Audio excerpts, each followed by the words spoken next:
যৌন মাধ্যম ছাড়া আর কোন কোন মাধ্যমে সিফিলিস রোগ ছড়াতে পারে? সেক্সুয়াল ট্রান্সমিটেড ডিজিজ বা সেক্সুয়াল ট্রান্সমিটেড ইনফেকশন, এই রোগের তালিকায় যে রোগগুলো রয়েছে তার মধ্যে হচ্ছে syphilis, AIDS, hepatitis B, hepatitis C, gonorrhoea, scabies ইত্যাদি ইত্যাদি।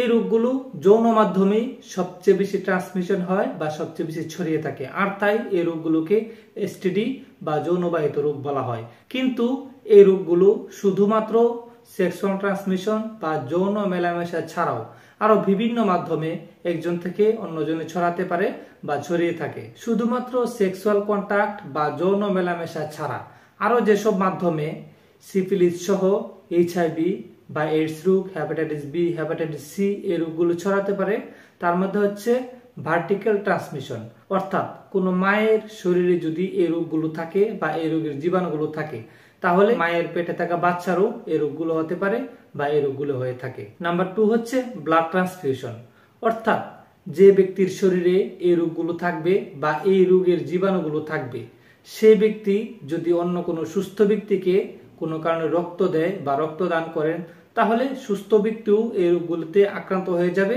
বা আক্রান্ত হতে পারে। Number 3, direct contact with infected patient, অর্থাৎ কোনো সুস্থ ব্যক্তি যার শরীরে এই রোগগুলো নাই বা এই রোগের জীবাণুগুলো কিছুই নাই, সে ব্যক্তি যদি কোনো সংক্রামিত বা আক্রান্ত ব্যক্তির খুবই ক্লোজ কন্টাক্ট বা নিকটবর্তী হয়, এর মধ্যে হচ্ছে সেক্সুয়াল কন্টাক্ট বা যৌন মেলামেশা। অপারেশন থিয়েটারে অপারেশন করার সময় কোনো পেশেন্টের শরীরে যদি এই রোগগুলো থাকে বা এই রোগের জীবাণুগুলো থাকে, যেমন সিফিলিস, এইডস রোগ বা HIV virus, hepatitis B virus, hepatitis C virus ইত্যাদি ইত্যাদি, এই রোগগুলো যে পেশেন্টের শরীরে থাকবে সেই পেশেন্টের যদি অপারেশন করা হয় তাহলে যে সার্জন অপারেশন করবেন তিনি যদি প্রপার প্রোটেকশন না নিয়ে অপারেশন করেন তাহলে অ্যাক্সিডেন্টালি বা দুর্ঘটনাবশত ওই সার্জন এই জীবাণুগুলোর মাধ্যমে সংক্রমিত হওয়ার সম্ভাবনা থাকে বা সংক্রমিত হয়ে যেতে পারে।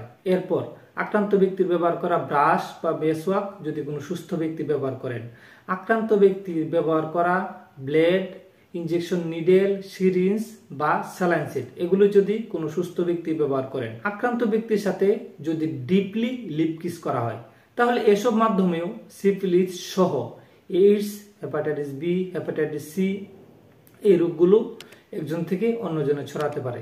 প্রিয় দর্শক, আজ এই পর্যন্তই। সবাই ভালো থাকুন, সুস্থ থাকুন। আল্লাহ হাফেজ।